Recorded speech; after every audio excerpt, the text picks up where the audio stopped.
بسم الله الرحمن الرحيم الحمد لله رب العالمين والصلاة والسلام على أشرف المرسلين. Chers auditeurs, assalamu alaikum wa rahmatullahi ta'ala wa barakatuh.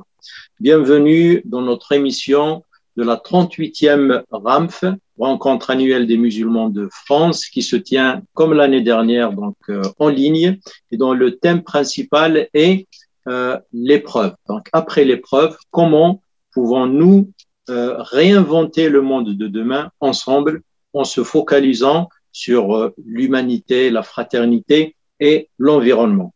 Alors, j'ai le plaisir et l'honneur d'accueillir avec nous ce soir Dr Ahmed Jaballah, qui est le doyen de l'IESH de Paris, qui est membre aussi du Conseil européen de la fatwa et des recherches. Dr Ahmed Jaballah, salam alaikum wa rahmatullahi ta'ala wa barakatuh. عليكم السلام ورحمة الله وبركاته. بارك الله فيكم. Alors, nous allons essayer d'échanger autour d'un sujet très important, surtout dans le cadre de la crise planétaire que nous vivons aujourd'hui, la crise du Covid. Le sujet, c'est remettre l'humain au centre de nos préoccupations. Nous avons tous vu cette pandémie qui a pratiquement mis à l'arrêt toute l'activité de la planète. Pendant un certain temps, les usines étaient arrêtées, l'activité humaine, culturelle, etc. Et avec cette pause-là qui nous a été imposée, ça nous a poussé en tant qu'être humain à se remettre en question, à se poser des questions sur notre façon de vivre, sur notre humanité, sur nos valeurs. Et toutes ces questions-là nécessitent quand même des réflexions et des pistes, bien des éléments de réponse. Alors, pour commencer, est-ce que justement, ce genre d'épreuve, ce genre de crise, c'est un moyen de révéler la nature humaine, les hommes, comment ils sont, comment ils agissent dans ce monde. Oui, Bismillah ar-Rahman ar-Rahim, alhamdulillah wa salatu wa salam ala Rasulillah wa ala alihi wa sahbihi wa man wala. Bon, ce sujet, justement, aujourd'hui, et toute cette réflexion qui doit être engagée, elle est déjà engagée après, mais on sort toujours en plein crise et face à cette épreuve justement de la pandémie. C'est une réflexion qui interpelle tous les hommes. Aujourd'hui, je pense que toute l'humanité, elle est confrontée effectivement avec ces difficultés que nous vivons tous les jours. Et peut-être le plus difficile dans cette épreuve de cette pandémie, c'est cette incertitude en fait. C'est-à-dire là, pratiquement au niveau de tous les États du monde, les organisations internationales, comme ils nous disent les spécialistes, on est en train de conduire à vue en fait. C'est-à-dire c'est très difficile de voir un petit peu l'avenir, y compris d'ailleurs par rapport à cette pandémie. Bon, nous espérons tous que aujourd'hui, avec les efforts, avec les vaccins en place, avec toutes les mesures prises, qu'on espère qu'on va pas être loin du bout du tunnel, comme on dit, mais c'est quand même une grande épreuve. Et à mon avis, pour notre histoire contemporaine, peut-être c'est la plus grande épreuve parce que cette épreuve-là, elle a touché toute la planète. C'est-à-dire, avant, on connaît des crises qui se passent dans des régions du monde, mais c'est pas vraiment de cette ampleur-là où tout le monde est touché. Les pays riches, les pays pauvres, les économies faibles et les économies qui sont les plus fortes du monde, tout le monde est mis à la même enseigne, comme on dit. Et je pense que c'est l'occasion. Bon, beaucoup de penseurs aujourd'hui, peut-être qu'on n'a pas suffisamment de temps aujourd'hui pour faire le recul parce qu'on est encore dedans. Mais nous écoutons aujourd'hui beaucoup de voix qui nous disent il faut saisir cette occasion parce que en même temps c'est une épreuve, c'est une difficulté. Mais si on revient nous à notre référence musulmane, nous savons tous que l'épreuve, malgré ce qu'elle peut comporter de difficultés, c'est aussi l'occasion pour voir un petit peu notre vie, revoir un petit peu nos valeurs, notre comportement, nos responsabilités, pour essayer de rebondir et de sortir justement de ces difficultés meilleures qu'avant. Parce que aujourd'hui, cette crise, elle a certainement des causes antérieures. C'est-à-dire, on ne peut pas aujourd'hui dire que cette crise, elle vient sans qu'il y a vraiment des raisons. Bon, elle vient sans date définie parce qu'elle arrive comme ça, mais il y a certainement des raisons. Il faut essayer de remonter un petit peu vers ces raisons-là pour les analyser et surtout justement réfléchir à inventer le monde autrement.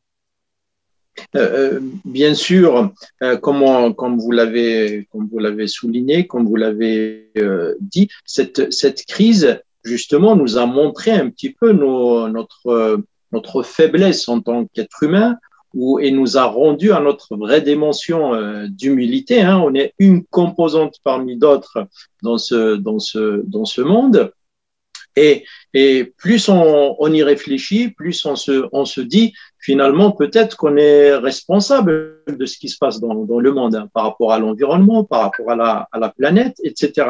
Alors, je vous propose d'aller dans 3 directions pour un petit peu étayer tous ces éléments-là et de nous proposer une réflexion à partir des références musulmanes sur la relation donc de l'homme avec soi-même, sur la relation de l'homme avec les autres êtres humains, hein, c'est semblable, et puis les hommes avec l'univers. Alors, si nous commençons par l'homme, hein, quel est le sens de la vie par rapport à l'homme selon la tradition musulmane, quelle est sa place dans l'univers, pourquoi il est sur Terre, etc. Oui, effectivement, c'est-à-dire en partant justement de ce premier point ou ce premier axe qui concerne tout d'abord le rapport de l'homme avec soi-même, c'est-à-dire quelle vision l'homme est de soi-même. Parce que je pense que tout part justement de notre vision de l'homme et son rôle.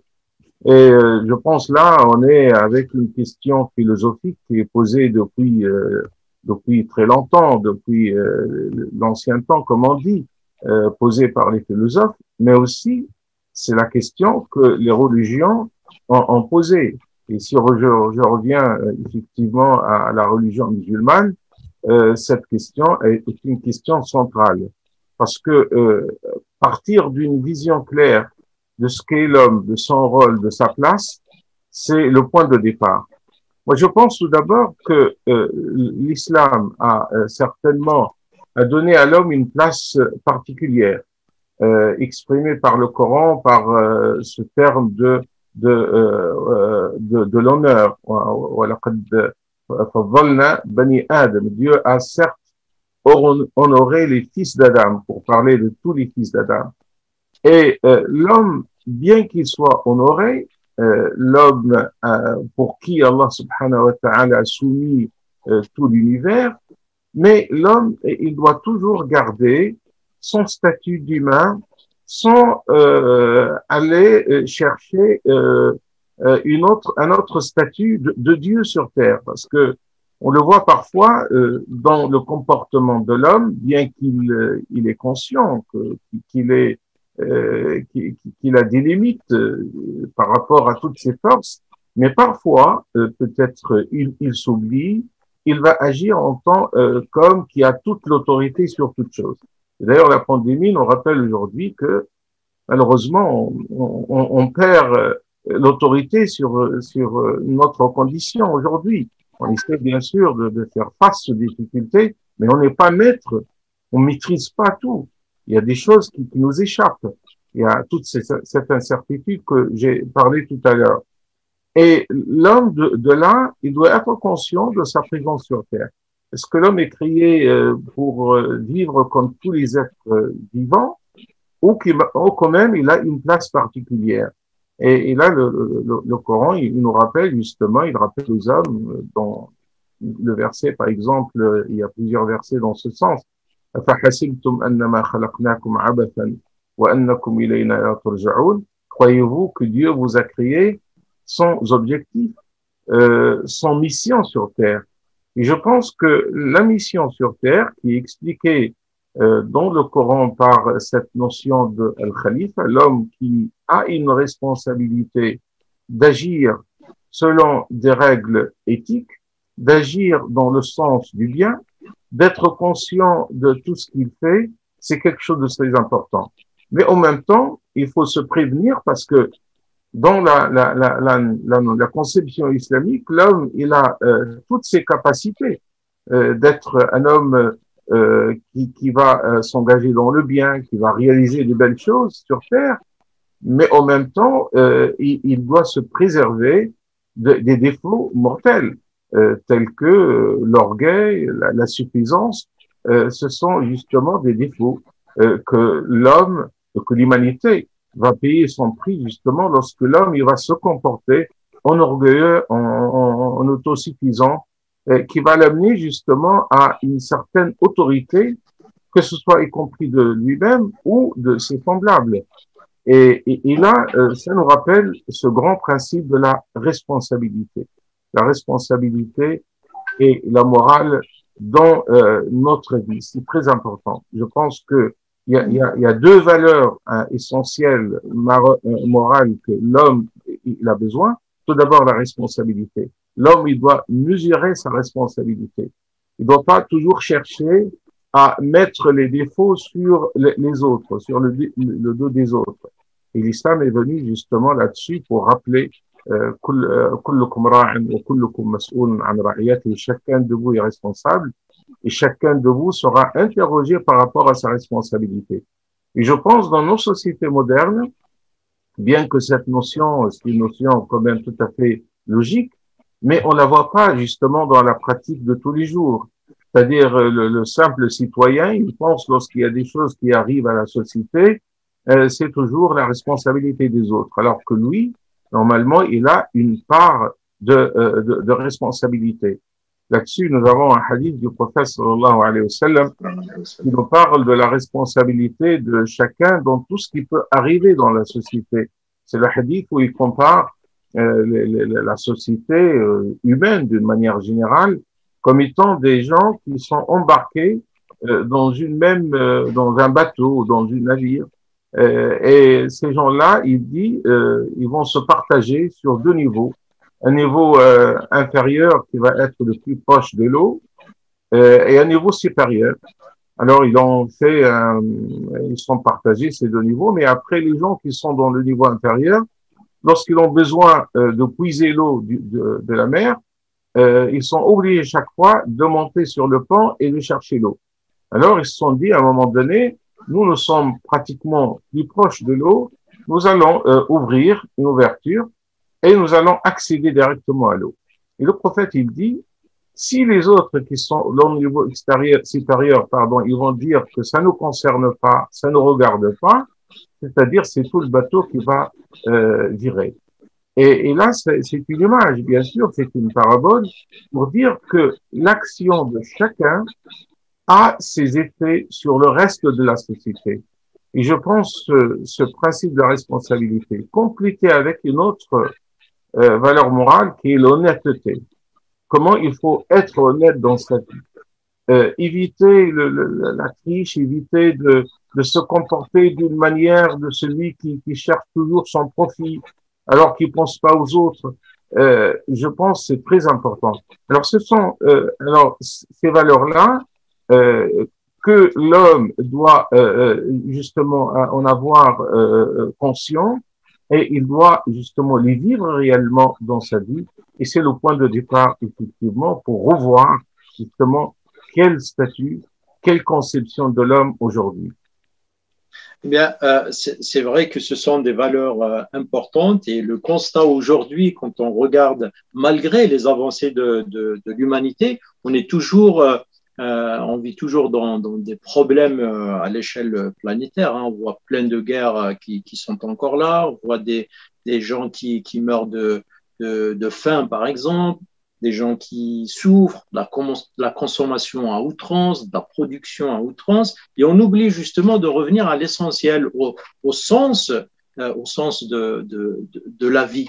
Justement, si on peut résumer le sens de la vie, pourquoi l'homme est là dans cette vie, selon la conception musulmane. Effectivement, c'est tout ça, ça nous ramène justement au sens véritable de la vie. Est-ce que l'homme, il vit cette vie pendant le temps qu'il est déterminé pour chacun? De toute façon, c'est pas nous qui déterminons notre vie sur Terre. Il va partir et voilà, c'est un passage, voilà, qui va prendre fin à un moment donné. Ou bien l'homme, il est créé dans cette vie. Il a cette possibilité, ce capital temps, si je peux dire, qui est sa vie sur Terre, pour agir pour le bien et dans le bien, en partant d'une foi en Dieu créateur. Parce que je pense que c'est toujours le point de départ que l'homme doit partir de ce principe qu'il est un être créé. Et lorsqu'on parle d'un être créé, il y a un créateur qui est Allah subhanahu wa ta'ala, qui est Dieu, qui a créé tout l'univers dans l'homme et qui a donné à cet homme cette mission d'agir dans le bien. Et c'est le sens de Al-Khilafa, c'est-à-dire que l'homme soit vicaire sur terre. Et l'homme, il doit considérer que sa vie sur terre, c'est une première vie.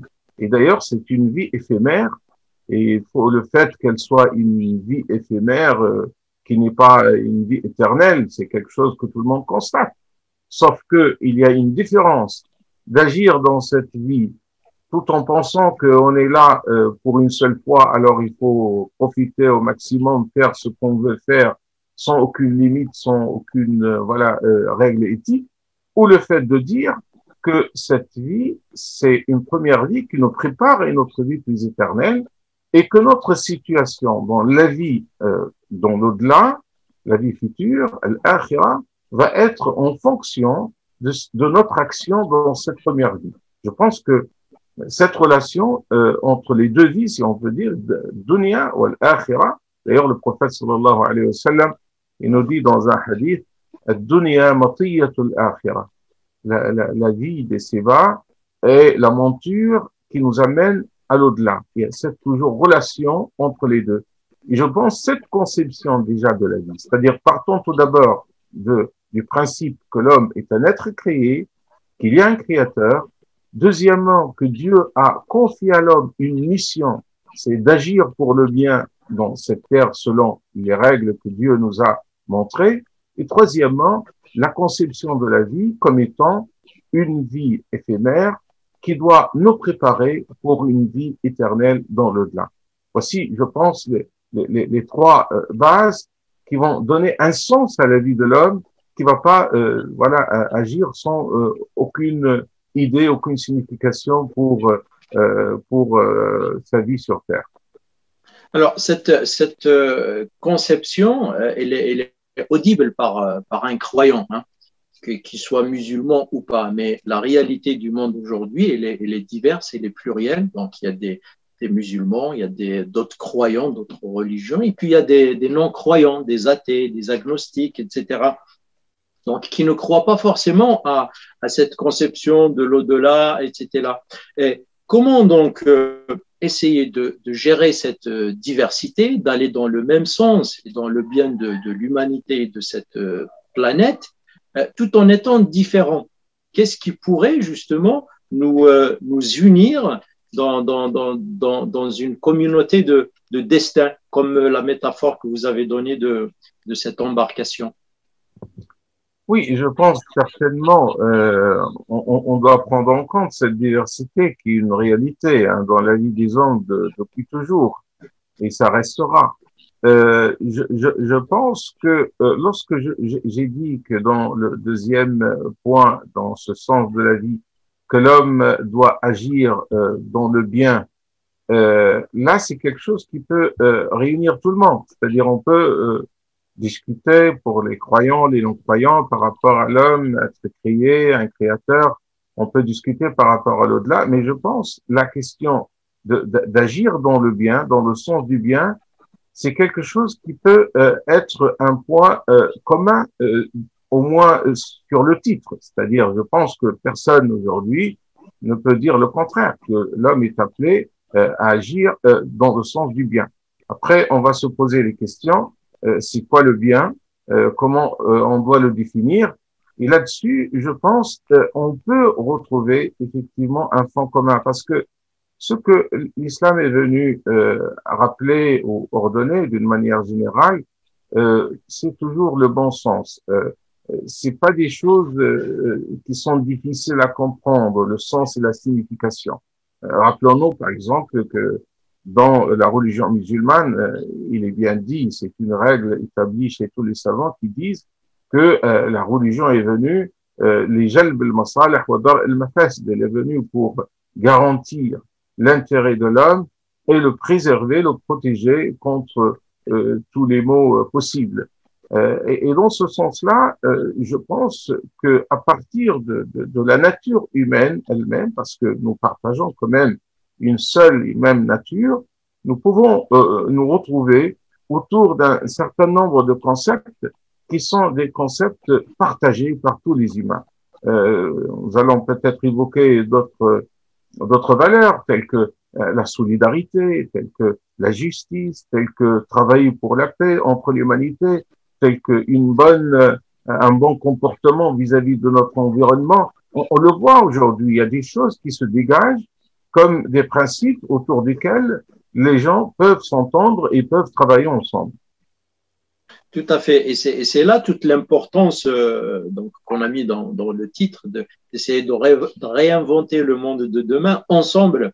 Vu cette diversité, je pense que personne ne peut prétendre qu'il peut faire les choses tout seul. Il faudrait que toute l'humanité, justement, échange et aille dans le même sens. Vous venez d'évoquer tout de suite notre relation à notre environnement, donc à la planète, à l'univers, à la vie en général. Dans quel sens on va y aller pour préserver justement cette planète, ce bien commun à tous les êtres humains, et que dit justement la tradition musulmane par rapport à ça? Alors, par rapport à l'environnement, c'est vrai, c'est le grand sujet. Et je pense aujourd'hui, dans le cadre de cette épreuve de la pandémie, c'est la grande question aujourd'hui qui est posée. Et à mon avis, bon, les gens, d'une manière générale, sont de plus en plus sensibles, et surtout les nouvelles générations, par rapport à cette question environnementale, une grande question justement aujourd'hui qui est posée à l'humanité tout entière. Et encore une fois, bon, la question de l'environnement, elle n'est pas limitée à un pays, elle n'a pas de frontières. Aujourd'hui, lorsque les mers sont polluées, ça touche toute l'humanité. Lorsque l'air est pollué également, l'activité des moyens de transport, aujourd'hui, on se pose des questions par rapport à ces moyens. Les avions qui volent dans les airs, ça survole des pays et des continents. C'est-à-dire, dans la question environnementale, on ne peut pas délimiter un champ, mais toute l'humanité est liée. Ça revient à l'image justement de ce bateau qui nous embarque tous. Alors, par rapport à ça, dans la conception islamique, je pense qu'il y a un point essentiel qui est celui de cette harmonie et cette complémentarité avec les autres composantes de l'univers. C'est-à-dire, l'islam est venu pour situer l'homme déjà dans l'environnement, l'homme en tant que composante, parmi ces composantes, certes il a une place particulière, mais il ne doit pas se considérer comme étant lui voilà supérieur et tout le reste ne compte pas. Non, il y a cette harmonie qui veut dire complémentarité aussi. On le voit d'ailleurs dans les différentes composantes de l'univers.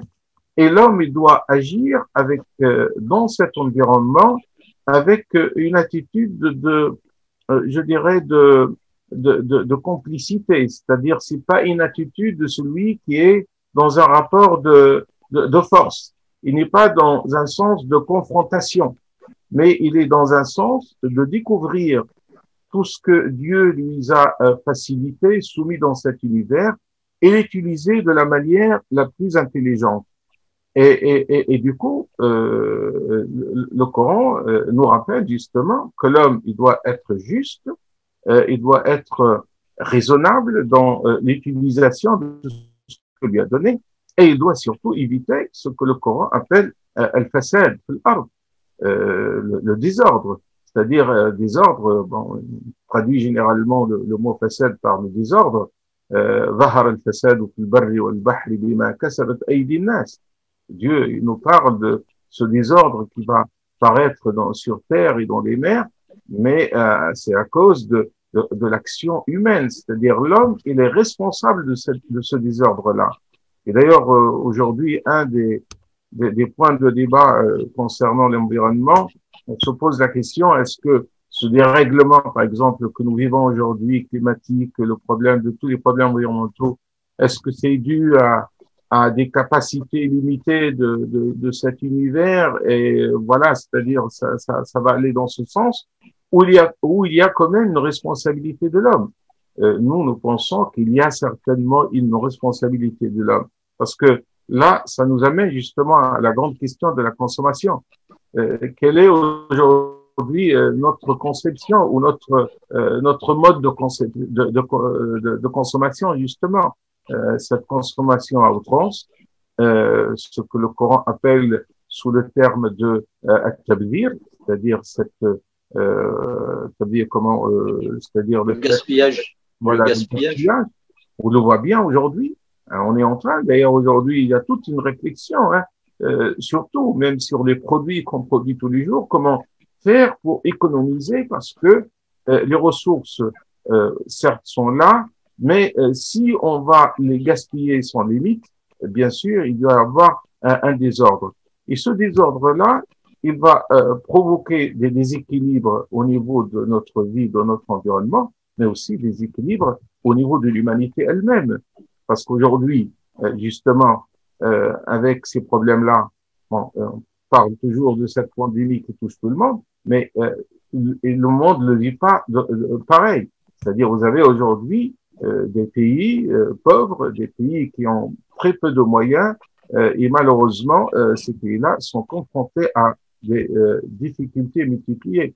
Parce que aussi, il n'y avait pas ce partage des richesses. Et là, ça revient justement à la relation de l'homme avec ses semblables. Aujourd'hui, il y a un déséquilibre flagrant qu'il faut revoir, que ce soit au niveau des sociétés elles-mêmes, entre ce qu'on appelle les défavorisés et les autres qui sont en plus de moyens, mais aussi entre les pays, entre elles. Et ce déséquilibre aujourd'hui, ça menace toute l'humanité. Vous savez, aujourd'hui, il y a des pays où la pandémie progresse d'une manière flagrante, et on dit, les spécialistes ils disent, tant qu'il n'y a pas une politique pour mettre fin, pour se protéger contre cette pandémie partout dans les pays du monde, aucun pays ne peut être préservé. Voilà, c'est-à-dire, ce sont ces notions-là où on doit établir les liens, que ce soit au niveau humain, mais aussi cette relation, comme j'ai dit, d'harmonie, de complémentarité avec l'univers et avec l'environnement. Nous sommes, au final, nous sommes condamnés à vivre ensemble et à trouver ensemble les solutions de notre monde de demain et les problématiques d'aujourd'hui. Alors, juste pour terminer, vite fait, certains nous prophétisent justement des guerres de religion, des chocs de civilisation ou d'autres catastrophes. Qu'est-ce que vous en pensez, vous? Est-ce que vous faites confiance à cette humanité qui est arrivée à une certaine maturité pour qu'elle trouve vraiment le chemin du vivre ensemble? Il faut toujours garder espoir. Et je pense que les sages de notre monde qui existent, quelle que soit leur religion, leur conviction, sont croyants ou pas, ils peuvent travailler ensemble. Et on voit aujourd'hui des voix qui s'élèvent. C'est pas peut-être suffisant pour provoquer le changement. Je pense que nous avons besoin aujourd'hui de donner la parole à ces penseurs, à ces intellectuels, et essayons quand même de sortir de la logique politique dans le sens où on est toujours dans le sens de chercher comment avoir plus d'autorité, plus de profit pour penser le monde autrement. Et je pense que peut-être cette pandémie, elle est là pour nous rappeler tous ces principes-là. Espérons toujours. Et c'est le moment que tout le monde doit se rapprocher les uns des autres. Il y a certainement des fonds communs et essayons de profiter de la richesse qui se trouve dans toutes les traditions. Parce que l'homme, avec cette diversité, il peut justement mettre en valeur ces richesses et qui permet, Inch'Allah, de nous aider à franchir ces problèmes et à dépasser ces épreuves. Sur cette parole, Dr Ahmed Jaballah, donc la diversité qui est une richesse, nous allons clôturer notre échange qui a été très, très bénéfique, très utile et puis très riche. Donc, je vous remercie. Je remercie également tous nos auditeurs et je vous donne rendez-vous dans une prochaine émission, toujours dans le cadre de la 38e rencontre annuelle des musulmans de France. Merci à tous et assalamu alaikum wa rahmatullahi ta'ala wa barakatuh.